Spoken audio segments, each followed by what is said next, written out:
Hello everyone. पहला जो article हम देखने वाले हैं वो है दैनिक जागरण का। और ये जो आर्टिकल्स हम देखने वाले हैं वो कल के हैं 2 जून 2020 के। तो पहला आर्टिकल ये कहता है कि लेबर कानूनों में सुधार की दिशा।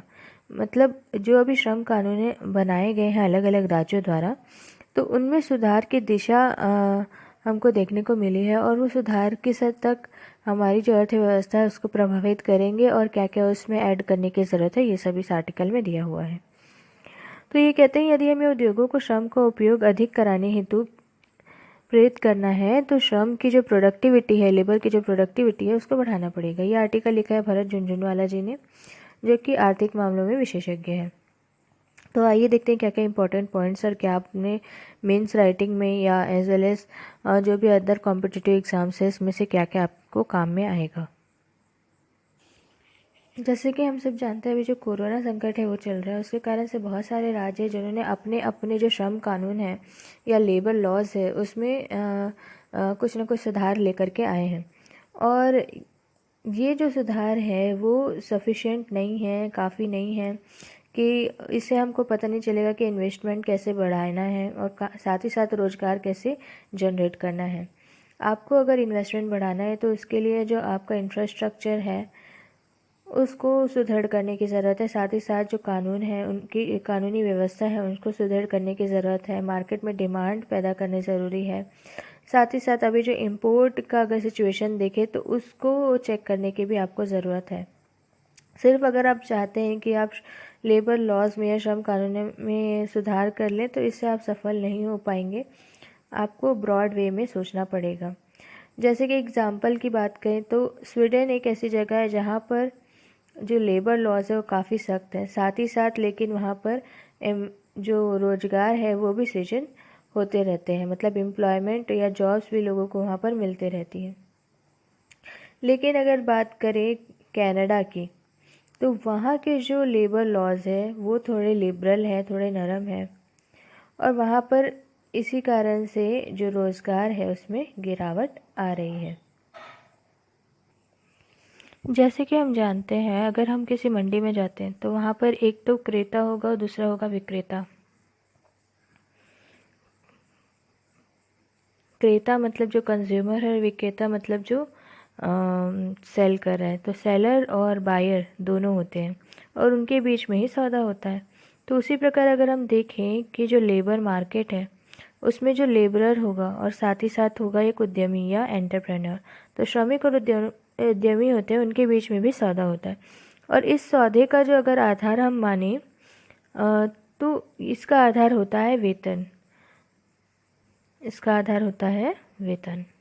फॉर एग्ज़ाम्पल अगर मान लीजिए कि मंडी में आलू की सप्लाई अधिक है तो ख़रीदने वाले कम होंगे, तो आलू के दाम जो है वो गिर जाएंगे। अब अगर मान लीजिए आलू के दाम गिर गए तो उस समय जो श्रमिक है उनको जो पेमेंट होगी वो कम होगी। और इसी के बेसिस पे, डिमांड के बेसिस पे ही किसी भी लेबरर है उसकी जो इनकम है वो डिसाइड होती है। इसी तरीके से हम कह सकते हैं अगर मांग में कमी आ रही है तो वेतन में भी कमी आएगी।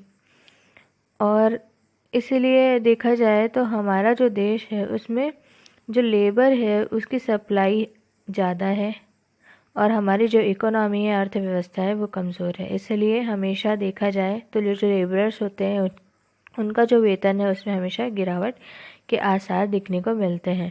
और यही प्रेजेंट सिनेरियो में भी हम देख सकते हैं। अगर मान लीजिए कि सरकार का मत ये है कि वो श्रम कानून बना करके ये जो वेतन में गिरावट है उसको रोक सकती है, तो इसके परिणाम हमको अच्छे देखने को नहीं मिलेंगे। अगर व्यापारी तय करें कि 50 रुपये प्रति किलो के नीचे आलू नहीं बेचेंगे तो बड़ी मात्रा में आलू बिकने से रह जाएगा।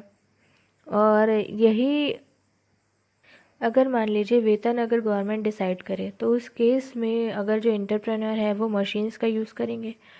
अब अगर उन लोग लेबर्स के जगह अगर मशीन्स का यूज़ करते हैं तो ऑब्वियसली जो लेबर्स की जो मांग है वो कम हो जाएगी और जो बहुत सारे हमारे जो श्रमिक भाईजान हैं वो बेरोजगार हो जाएंगे।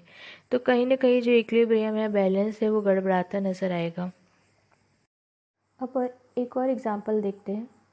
जैसे कि हम जानते हैं शुगर मिल्स, तो शुगर मिल्स में अगर देखा जाए तो लगभग 40 साल पहले अगर हमको 2000 जो टन गन्ना है उसकी पेराई करनी होती थी तो वो एक दिन में कर लेते थे हम। लेकिन वहाँ पर लगभग कितने जो एम्प्लॉयज़ है या श्रमिक है वो काम करते थे, तो वो उनकी संख्या लगभग 2000 रहती थी।